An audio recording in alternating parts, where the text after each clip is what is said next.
성경을 볼 때 성경에 있는 모든 그 말씀, 단어, 또 글자 하나하나를 우리가 잘 봐야 되겠지만 특별히 눈여겨서 봐야 되는 그 말들이 있는데 우리는 그것을 키워드라고 이야기를 합니다. 핵심 단어.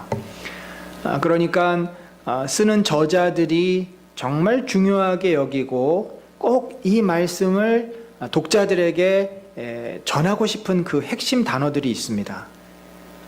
그래서 그 핵심 단어를 놓치면, 핵심 단어를 무심코 지나쳐버리면 그 본문을 이해하는데 굉장히 어렵거나 잘못 이해할 수가 있습니다. 이 누가복음 17장, 18장에 이르는 이 두 장에 있어서 이 두 장을 전체적으로 이어주는 하나의 매우 중요한 단어가 있는데, 그러니까 이것이 키워드라고 할 수 있겠죠. 이 키워드 하나로 앞의 사건과 뒤의 사건이 연결이 되고, 또 그리고 그 다음 사건과도 이렇게 연결이 될 수가 있습니다. 그것은 바로 하나님의 나라라는 단어입니다. 누가는 이 17장부터 시작해서 이 18장까지 무려 이 하나님의 나라를 거의 10번이 넘게 사용하고 있습니다. 마태복음에서는 이것을 천국이라는 단어로 쓰죠. 이 하나님의 나라, 참 하나님의 나라가 중요한 개념인데, 쉽게 이해하시면 구원이라고 하는, 우리가 늘상 쓰는 구원을 받다, 구원을 얻다, 구원을 베풀다, 이 구원이라고 하는 단어를 완전히 확장해서 쓰는 단어가 바로 하나님의 나라다, 이렇게 보시면 됩니다.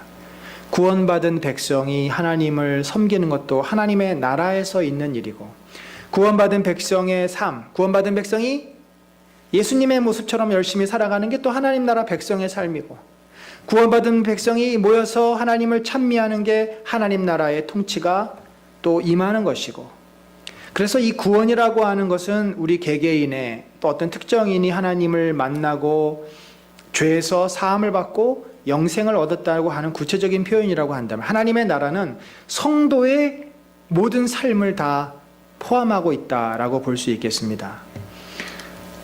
사실 이 우리가 18장 이 3절에서부터 읽어야 되는데 본문이 좀 길어서 제가 세리 사건과 어린아이 이야기만 읽었는데, 이 앞에 세리 이야기 앞에 어떤 이야기가 있습니까? 그 과부의 이 기도, 쉬지 않는 기도에 대한 이야기가 나옵니다. 이 이야기 전에 17장에 보면은 바리새인들이 예수님에게 와서 질문을 합니다. 바리새인들이 보통은 딴지를 걸거나 예수님의 그 잘못을, 안식일을 범한 잘못을 책망하고 또 책을 잡을 때 보통 질문을 하는데, 오늘은 특이하게 바리새인이 와서 이런 질문을 합니다. 하나님의 나라가 어느 때에 임하니까? 사실 이 질문은 제자들도 했던 질문 아닙니까? 라삐여, 하나님의 나라가 언제 임하겠습니까? 사도행전 1장에 보면 그때와 시는 너희가 알 수 없다. 아버지께 있다. 너희는 오직 땅끝까지 이르러 내 증인이 되라. 바리새인이 이런 질문을 했어요. 그랬더니 예수님께서는 그 질문을 하는 자의 의도를 파악하시고 이렇게 말씀합니다. 하나님의 나라는 볼 수 있게 임하는 것이 아니요 또 여기 있다, 저기 있다고도 못하리니 하나님의 나라는 너희 안에 있다 라고 말씀을 합니다. 자, 이 대답을 통해서 우리가 거꾸로 이렇게 유추해 보면은 바리새인이 생각하는 하나님의 나라는 어떤 나라였겠습니까? 여기 임하는 나라입니다. 저기서 이루어지는 나라입니다. 눈으로 보는 나라입니다.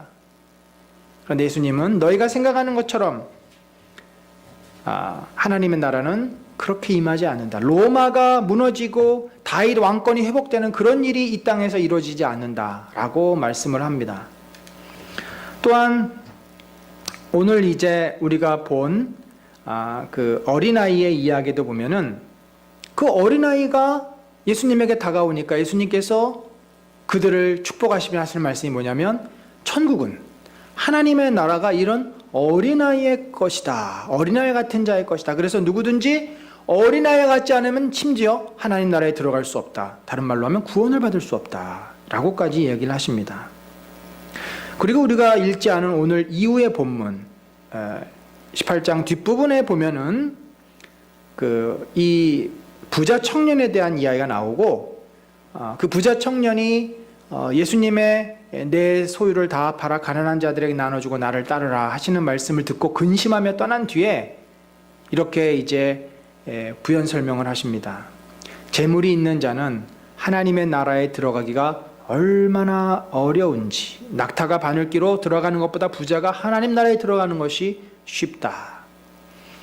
자, 이렇게 보면은 17장에서도 하나님 나라, 또 18장에서도 하나님 나라, 그리고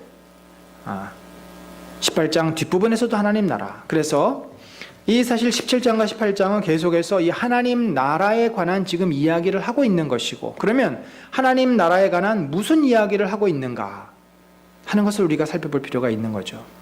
자, 17장과 18장을 네 파트로 나눈다고 한다면 17장에는 바리새인이 하나님 나라에 들어가지 못하는 이야기를 담고 있습니다. 바리새인처럼 눈에 보이는 하나님 나라를 찾는 자들에게는 마음에 임하는 하나님 나라를 볼 수가 없고 또 들어갈 수도 없습니다. 또 부자는 하나님 나라에 들어가지 못한다고 예수님이 말씀합니다. 왜냐하면 하나님보다 자기가 가진 소유가 더 중요하기 때문이죠. 자, 이렇게 17장과 18장의 뒷부분이 서로 같은 이야기입니다. 연결이 됩니다. 그리고 그 안에 이제 이야기가 나오는데 모두 다 특징이 있어요. 바리새인과 부자는 누구입니까? 그 당시에 사회에서 소위 잘 나가는 사람들입니다. 지도층이에요. 반면에 과부라든지 세리, 어린아이는 전형적인 소자들입니다. 무시당하는 자, 존재감이 없는 자. 그런데 놀랍게도 하나님께서는 과부의 기도를 들으시고 세리를 의롭다 하시고, 의롭다 하는 건 뭐예요? 그가 용서를 받고 죄 용서를 받고 하나님 나라에 들어가서 의인이 된 거죠. 또 하나님 나라는 어린아이와 같은 자의 것이다 라고 말씀을 합니다. 결국 이 지금 17장 18장에서 예수님이 하시고 싶은 말씀은 너희가 정말 하나님 나라에 들어가고 싶으면, 하나님 나라의 백성이 되고 싶으면 어떻게 해야 된다는 거예요? 과부처럼 세리처럼 어린아이처럼 돼야만 너희가 하나님 나라의 백성이 되고 그 은혜 가운데 머무를 수 있다. 너희가 바리새인과 같은 시각을 갖고 있거나 너희가 부자처럼 하나님보다 물질을 더 붙잡으면 결코 하나님 나라에 들어갈 수 없음을 예수님이 말씀하고 있는 것이죠. 자, 우리가 이렇게 본다면 이제 구체적으로 과부와 세리와 어린아이의 그 어떠한 태도 때문에 예수님께서는 하나님 나라가 이런 자들의 것이라고 말씀을 했는가 하는 부분을 함께 우리가 살펴보기를 원합니다. 첫 번째 이야기는 이 한 맺힌 과부의 이야기입니다. 이 과부는 어떤 억울한 문제를 당했습니다. 그것은 아마도 돈에 관련된 문제일 것입니다. 그녀는 남편을 잃으면서 유산을 물려받았던지 아니면 자기가 결혼할 때 가지고 왔던 지참금을 가지고 있었습니다. 그런데 힘 있는 자가 혹은 억울한 그 누명을 써서 혹은 그 어떤 자에 의해서 자신이 가지고 있었던 재산을 빼앗깁니다. 마지막 가지고 있었던 재산이고 그것이 없으면 자기 자식들은 살기가 참 막막한 상황인데 그 재산을 빼앗기고 나서 이 여인은 이제 앞이 캄캄한 상황이 되었습니다. 억울한 일을 당했는데도 이 과부를 도와줄 사람이 있을까요? 없습니다. 옆에서 그냥 아유 안 됐네 안 됐어 이렇게 안타까움만 하지 실제적으로 나서서 도움을 주는 사람이 없습니다. 왜냐하면 남편이 없기 때문입니다. 뭐 지금도 남자가 없으면 집안에 참 어떤 어려운 문제가 생겼을 때 그 문제를 풀어나가기가 참 어렵다라고들 얘기를 하는데 당시에 여자는 아무런 권리도 아무런 발언권도 없었습니다. 그야말로 조용히 지내야만 하는, 무슨 억울한 일을 당해도 무슨 고통을 당해도 그거 어디 하소연할 수 없는 대상이 여자였습니다. 더군다나 자기의 그 상황을 대변해 줄 남편이 없는 과부는 참으로 억울하고 원통한 한 맺힌 여인의 전형이었죠. 그런데 이 여인이 이제 죽게 생겼으니까, 자기가 마지막으로 의지할 만한 재산이 없어지고 자기는 죽게 생겼으니까 이 여인이 택한 방법은 무엇입니까? 내가 이렇게 굶어 죽느니, 우리 아이들과 굶어 죽느니 차라리 재판관에게 찾아가서 내 이 억울함을 하소연하고 정당한 재판을 통해서 내가 빼앗긴 것을 다시 찾아오리라. 그거 하다가 내가 죽으면 죽으리라는 각오로 정말 죽기 아니면 살기로 그렇게 매일 판사의 집 앞에 찾아갑니다. 요즘으로 말하면 자기의 억울함을 피켓에 써서 들고 1인 시위를 하는 거예요. 어디서? 그 판사가 출근하는 법원 앞에서, 그 집 앞에서 매일 쫓아다니면서. 그러면 그 사람이 그걸 보면은 어떻겠습니까? 처음에는 무시하겠죠. 한 3일, 4일, 일주일까지는 무시할 수 있을지 모르겠습니다. 그런데 열흘, 심지어 한 달 동안 계속 그러면 이제는 저 여인을 어떻게 치워버리든지 방법이 없는 겁니다. 억울한 일을 당한 사람을 또 억울하게 만들면 그 원통함이 하늘에 갈 것이기 때문에 차마 그렇게는 못하겠고, 할 수 없이 이 재판관, 이 판사는 그 여인을 불러다가 도대체 네가 갖고 있는 억울함이 뭐냐? 그 이야기를 들어보니 정말 억울하게 이 여인이 빼앗긴 게 맞습니다. 그래서 이 재판관은 그 여인의 청을 듣고 이 괴로움에서, 괴롭힘에서 이제 벗어났다는 그런 비유이죠. 이 비유에서 우리는 예수님의 그 어떠한 메시지를 들어야 하겠습니까? 이 비유에서 예수님이 우리에게 전해주시고 싶은 말씀은 무엇입니까? 판사가 정의로워서가 아니라 귀찮아서 과부의 억울함을 풀어준 거 아니겠습니까? 그렇다면 정의로우시고 우리를 사랑하시는 하나님이 우리가 그렇게 정말 목숨을 걸고 간절히 구하는 기도, 그 마음의 원통함, 그 아픔을 만져주시고 풀어주시지 않겠냐라는 말씀인 거죠. 물론 그렇다고 해서 여러분, 우리가 갖고 있는 어떤 힘든 문제, 내 인생에 해결되지 못한 숙제를 가지고 주님 앞에 나가서 단식 농성을 하고 목숨을 걸고 씨름하면 다 들어주신다는 보장은 없습니다. 안 되는 건 안 되는 거죠. 그러면 어떤 문제를 이렇게 깐절히 목숨을 걸고 매달리면 주께서 들어주실까? 바로 그것은 하나님 나라에 관한 일입니다.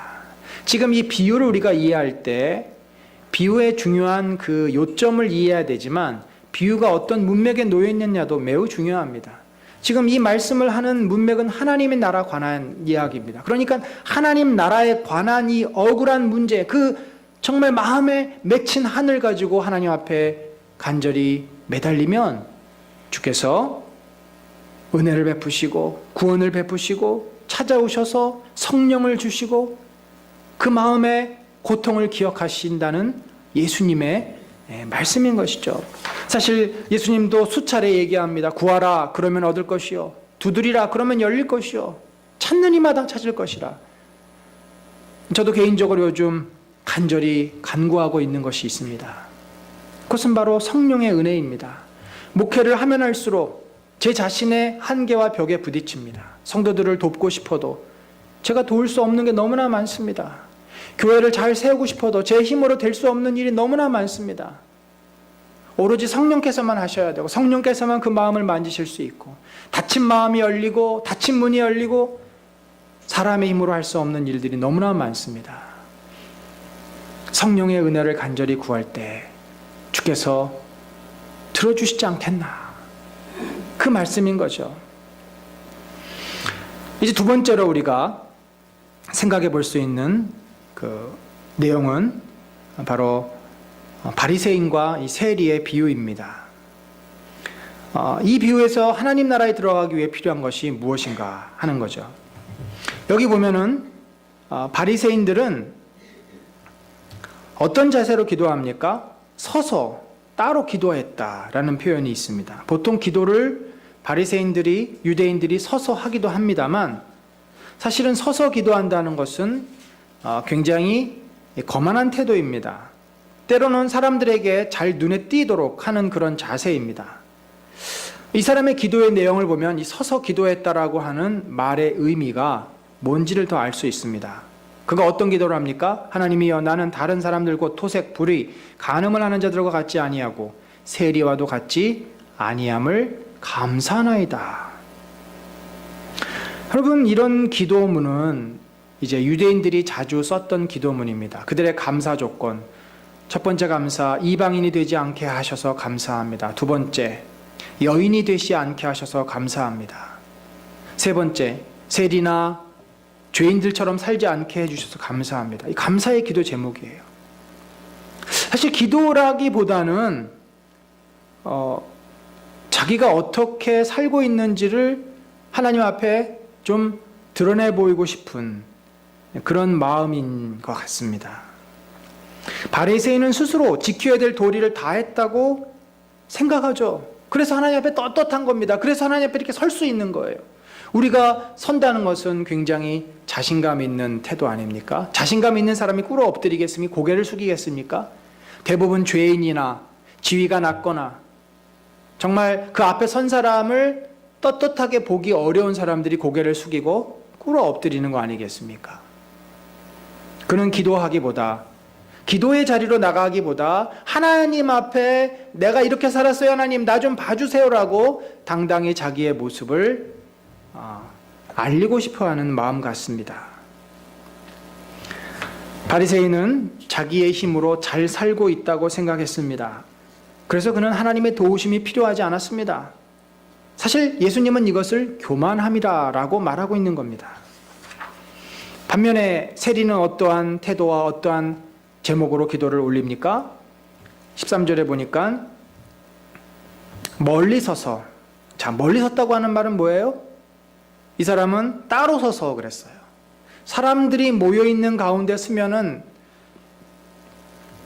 그 사람을 구분하기가 어려우니까 사람들로부터 조금 떨어져서 다른 사람들이 자기를 보기 좋게 섰고, 이 세리는 멀리 섰다는 얘기는 사람들 근처에 가지 못해요.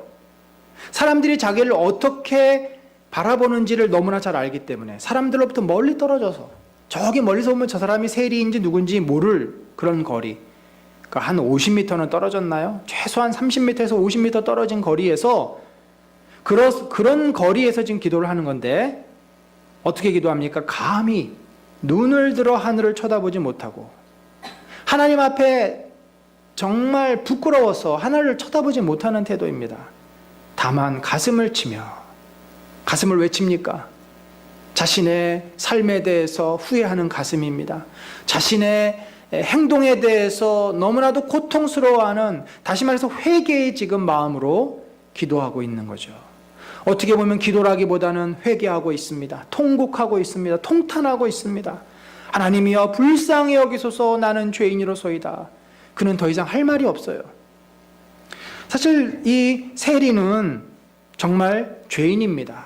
다른 사람들의 재물을 몇 배씩, 세금의 몇 배씩 빼앗아서 자기가 갖고 착복했던 일도 있고, 또 사람들이 자기를 이상한 눈초리로 쳐다보니까 회당에 가는 것도 불편해서 가서 예배도 잘 안 드리고, 분명히 세리는 죄인 맞아요.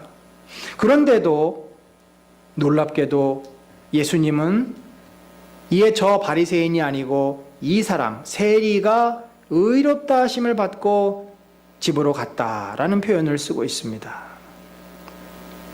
여러분, 왜 예수님 눈에는 11조도 다하고 율법을 지켰던 바리새인보다 세리를 더 의롭다고 보셨을까요? 우리가 기도의 본질을 생각해 보면 됩니다. 기도라는 것은 연약한 인생이 만왕의 왕 하나님 앞에 나아가는, 그게 기도죠. 근데 바리새인은 자기가 지금 어떤 존재인지를 모르고 있어요. 하나님 앞에 자기는 떳떳하고 생각하고 자기는 잘하고 있다고 생각합니다. 그러니까 자기의 진짜 모습은 못 보고 있는 겁니다. 여러분, 인간은 어느 누구라도 하나님 앞에 섰을 때 떳떳할 수 있는 사람은 없습니다. 그저 우리가 하나님 앞에 섰을 때 필요한 것은 그 은혜와 자비를 구하는 자세이죠. 반면에 세리는 자신이 얼마나 죄인인지를 알았어요. 그래서 그것을 감추지 않았습니다. 그래서 그가 할 수 있었던 것은 그냥 하나님 앞에 자비와 긍휼을 구하는 일이었습니다. 예수님은 도덕적으로 흠이 없다고 선한 삶을 사는 사람을 지금 찾고 계시지 않습니다.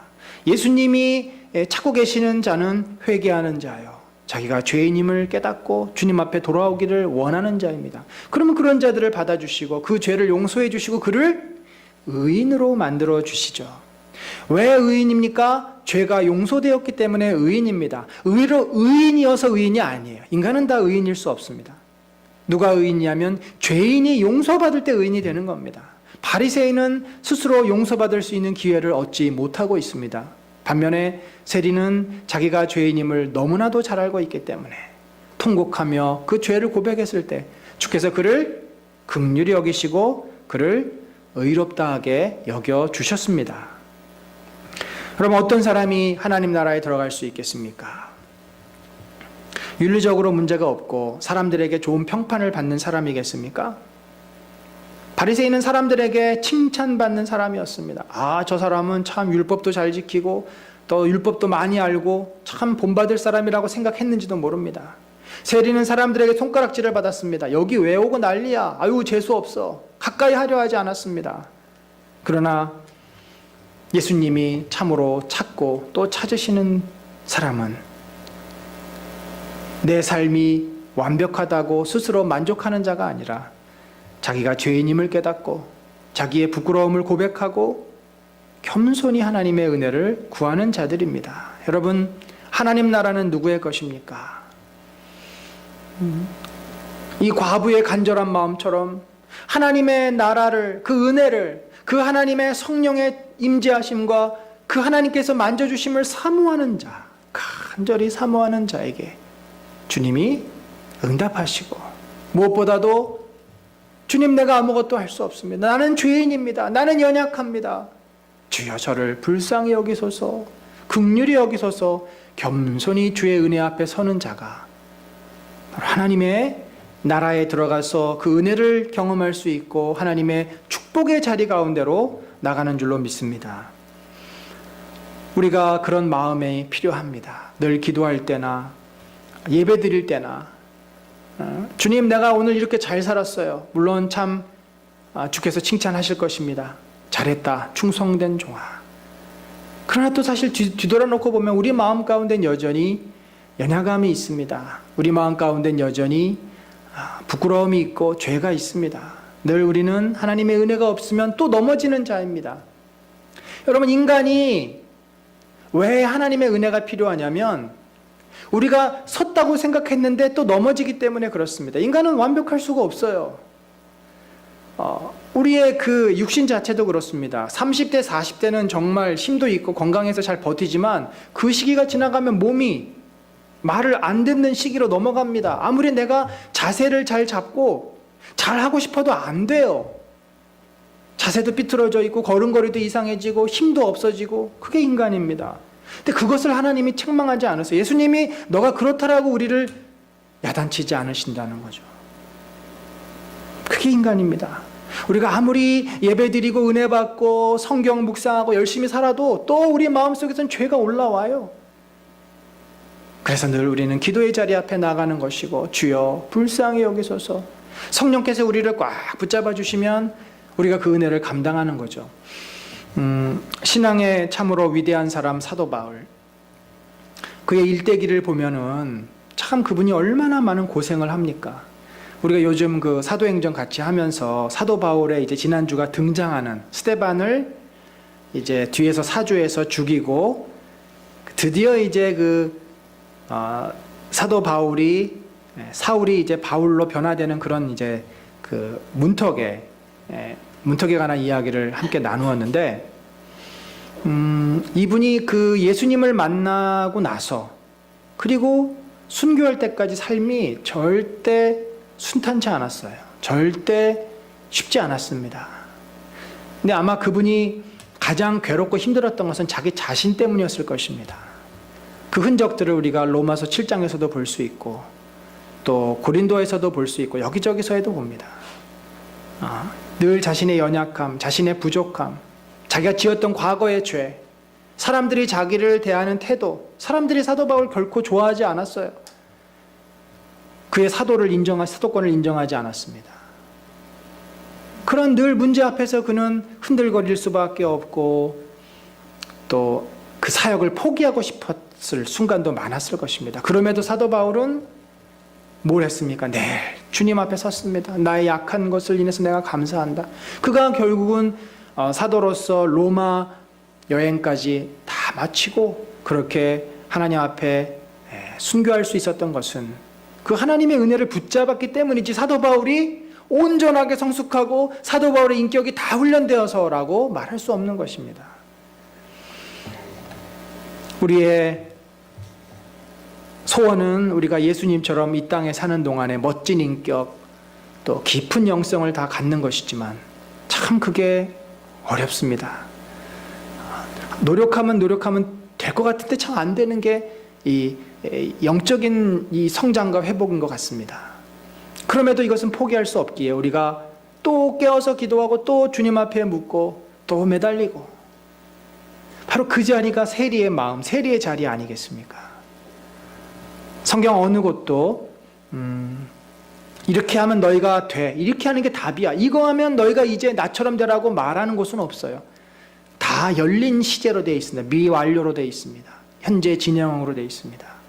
계속 우리는 완성이라는 건 없어요. 그냥 주님 앞에 또 기도하는 거고 또 주시는 대로 가는 거고 부족하지만 또 사는 거고 그 공백을 무엇으로 메꿔야 되겠습니까? 하나님의 은혜가 없으면 우리가 그 공백을 메울 수가 없어요. 신앙의 삶이라는 게 그렇습니다. 마지막으로 하나님 나라에 들어가기 위한 필요한 자세는 바로 어린아이와 같은 마음입니다.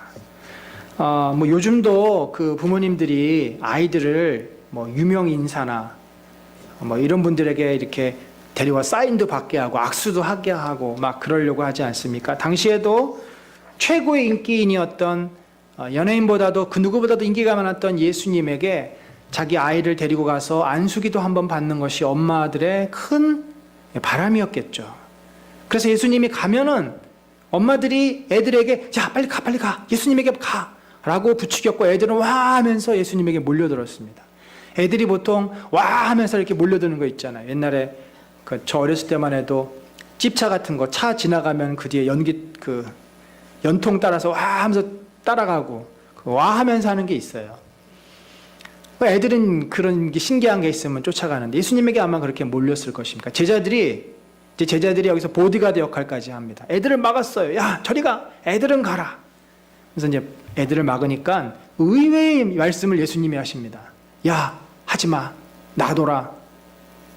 천국은 이 어린아이 같은 자들의 것이다. 사실 그 상황에서 이 천국에 대한 이야기를 하기가 참 쉽지 않았을 텐데 예수님은 입만 열면 천국 이야기를 하십니다. 지금 막 애들이 몰려고 약간 좀 소란하고 막 아수장일 거 아니에요. 제자들은 야 인마 가 저리 가 막 이렇게 막 소리치고 그런 상황인데 예수님은 그 상황에서 16절에 보니까 그 어린아이들을 불러 가까이 하시고 이르되 어린아이들이 내게 오는 것을 용납하지 말라. 용납하고 금하지 말라. 참 그 상황 자체에서 이런 말씀을 한다는 게 우리야 지금 그게 글로 읽으니까 잘 모르지만 그 상황에서는 굉장히 낯선, 제자들은 지금 예수님 보호한다고 막았는데 갑자기 예수님이 놔두라 하시고 하나님 나라 이야기를 하니까 이게 뭐지 하면서 좀 벙찔 수 있는 그런 상황인 거죠. 근데 이 말씀이 그냥 요 이야기로만 딱 듣는다면 큰 의미가 없을지도 모르겠지만 오늘 과부와 세리와 이 이야기를 같이 이렇게 누가가 연결해 놓고 특별히 그 뒤에 부자 청년의 이제 이야기를 연결하면서 이 부자 청년과 어린아이는 정반대의 이야기 아닙니까? 어린아이는 아무것도 없고 정말 천진난만하고 아무것도 할 줄 모르는 무능력의 대명사가 어린아이인데 부자 청년은 모든 것을 가졌고 모든 것을 하고 많은 사람의 부러움을 받는 그런 대상이에요. 그런데 놀랍게도 하나님 나라는 부자가 아니라 어린아이의 것이다라고 말합니다. 뭐가 이렇게 어린아이의 마음, 그 어떤 것이 하나님 나라를 어린아이의 것으로 만들게 하였는가? 여러분 우리가 아이들을 생각해 보면은 아이들이 물론 영특한 아이들도 있습니다만 대부분 아이들은 마음이 순수해요. 그렇게 계산을 많이 하지 않습니다. 따지지 않습니다. 그냥 예수님이 계시고 예수님에게 와 오는 거예요. 예수님 자체만 보이는 겁니다. 예수님한테 가면 나한테 안수 기도를 하고 그 안수 기도를 받으면 우리 엄마가 저녁에 집에 가서 뭘 해주고 막 이런 계산을 하지 않아요. 그냥 예수님이 계시고 예수님이 좋아서 예수님에게 가는 겁니다. 그런데 우리 어른들은 어떻습니까? 예수님에게 이렇게 쉽게 가지도 않고 가려면 어떤 목적이 있어야 돼요. 아, 내가 이번에 이런 문제가 있으니까 예수님한테 가서 이 문제를 해결받아야지. 성경에 나와 있는 많은 사람들이 예수님을 따라다녔는데 그 이유가 뭐였어요? 목적이 있었어요. 빵을 얻기 위해서였어요. 예수님도 그것에 대해서 늘 마음이 불편하십니다. 너희가 나를 빵을 얻기 위해서 오느냐? 내가 메시아여서가 아니라 그냥 나를 더 믿고 의지하고 나를 알고 싶어서가 아니라 빵을 얻기 위해서 오느냐? 사람들은, 어른들은 목적을 가지고 그냥 편안하게 아무런 그런 의식 없이 그냥 예수님이 좋아서, 예수님이 메시아여서, 예수님을 예배드리기 위해서, 예수님을 사랑하니까 다가서는 사람이 많지 않았습니다. 대부분 병 걸렸거나 뭐가 필요해서, 뭐를 얻기 위해서 예수님에게 옵니다. 어린아이처럼 순수하다는 말은 그냥 예수님 자신을 만나고 예수님 자신을 사랑한다는 말입니다. 그 아이들은 예수님과의 막힘이 없습니다. 예수님을 온전히 바라봅니다. 예수님을 온전히 의지하고 믿습니다. 예수님이 말씀하시면 그 아이들은 다 받아들입니다. 그러나 어른들은 그럴까요? 바리새인과 부자와 그렇게 했습니까? 다 자기들의 생각으로 예수님의 말씀을 거부하고 부인하고 왜곡하고, 유일하게 예수님을 아무런 조건 없이 순전하게 순수하게 만난 대상은 바로 어린아이입니다. 그 외에 모든 자들은 다 의도를 가지고 예수님에게 다가섭니다. 저도 제가 예수님을 있는 그대로의 모습으로 만나기 시작한 것은 침묵 기도를 한 다음부터였습니다. 그전엔 늘 내 문제, 어떤 기도 제목, 어떤 이슈를 가지고 예수님께 갑니다. 주님, 이거 어떻게 해야 됩니까? 또 성도들의 기도의 제목, 주님, 우리 집사님이, 권사님이 지금 이런 상황입니다. 주님 도와주셔야 되지 않겠습니까? 어떤 제목을 가지고 예수님께 가는데, 침묵 기도를 하다 보니까 제 요구, 제 기도의 제목을 다 내려놓고 그냥 예수님을 묵상하고 예수님을 바라보면서, 아, 이것이 바로 그 가장 그냥 순전한 만남이구나. 만남이라는 것을 제가 새롭게 깨닫게 됐습니다. 성령의 임재하심, 예수님과 함께 교제한다는 것의 의미를 조금 알기 시작했습니다. 주님은 우리에게 그러한 만남을 원하십니다. 어린아이처럼 아무런 조건 없이 해맑게 웃고 이야기하고 같이 어울릴 수 있는 그런 그 관계, 그런 만남을 우리에게 원하시고 기대하시는데 늘 우리는 의도를 가지고 다가서죠. 오늘 말씀을 한번 정리해 봅시다. 바리새인과 부자, 사회적인 지도자들입니다. 모두들 그렇게 살기를 원하는 사람들입니다. 그런데 그들은 너무나 많은 생각이 있고 너무나 많은 것을 가졌고 예수 그리스도와 하나님을 품을 마음의 여유가 없습니다. 공간이 없습니다. 자기들의 삶이 큽니다. 자기 자신이 큽니다. 그래서 그들은 하나님 나라를 받아들이지 않습니다. 반면에 과부, 세리 어린아이는 참으로 연약한 자들이고 낮아진 자들이고 존재감이 없고 아무것도 가지지 못한 자들입니다. 그렇기 때문에 그들은 하나님이 크다는 것을 압니다. 예수님이 어떠한 분인지를 보았습니다. 그래서 예수님이 말씀하실 때, 예수님이 다가오실 때 거부하지 않고 그분을 받아들였고 그분께 또 나아갑니다. 이러한 마음과 태도가 하나님 나라의 그 축복과 은혜를 그들의 것으로 만든 것이 아니겠습니까? 여러분, 오늘날 우리는 많은 것을 소유하려는 시대에 살고 있습니다. 소유가 모든 삶의 가치와 기준이 됩니다. 소유가 적으면 가치 없는 인생이 되고, 소유가 많으면 가치 있는 인생이 되고 성공한 인생이 되고, 그래서 이 소유 때문에 사람은 불안감을 느끼기도 하고 행복감을 느끼기도 합니다만 과연 그럴까요? 이 땅의 질서가 그렇다면 어쩔 수 없는 거죠. 이 땅의 질서가 또 그것을 요구하니까 사람들은 그대로 살 것입니다. 그러나 우리는 이 땅의 시민이기도 하지만 우리의 원래 소속은 하나님의 나라입니다. 구원받은 자, 구원받은 자의 참된 가치는 소유가 아닙니다. 관계입니다. 관계. 내가 얼마나 하나님을 많이 알고 얼마나 하나님과 깊은 관계에 있는가, 내가 얼마나 하나님 앞에 나아갔는가, 내가 얼마나 예수 그리스도의 은혜의 자리에 있는가, 내가 얼마나 예수님과 깊게 예수님과 동행하며 예수님의 은혜 가운데 사는가, 그것이 하나님 나라의 풍성한 삶이에요. 다른 게 없습니다. 예수님이 빠지는 하나님의 나라, 하나님이 계시지 않는 하나님의 나라는 없습니다. 예수님이 계시는 곳, 그곳이 하나님의 나라이고, 그분과 함께하면 그 하나님의 나라의 축복과 은혜가 임하는 거죠. 경험되는 겁니다. 우리의 삶에. 간절히 바라기는 우리는 늘 이 두 가지의 갈등 속에 있습니다. 이 땅에서의 삶에서 느껴지는 갈등이 있습니다. 그런데 또 교회 와서 예배드리고 또 말씀을 보다 보면은 하나님 나라의 시민으로서 또 살아가야 될 우리의 모습이 있습니다. 늘 이것이 갈등일 때도 있고 이것 때문에 힘들 때도 있습니다. 그러나 궁극적으로 우리가 붙잡아야 될 것은, 우리가 진정으로 들어가야 될 것은 이 대한민국이 아니라 하나님의 나라입니다. 대한민국은 우리가 거쳐가는 곳입니다.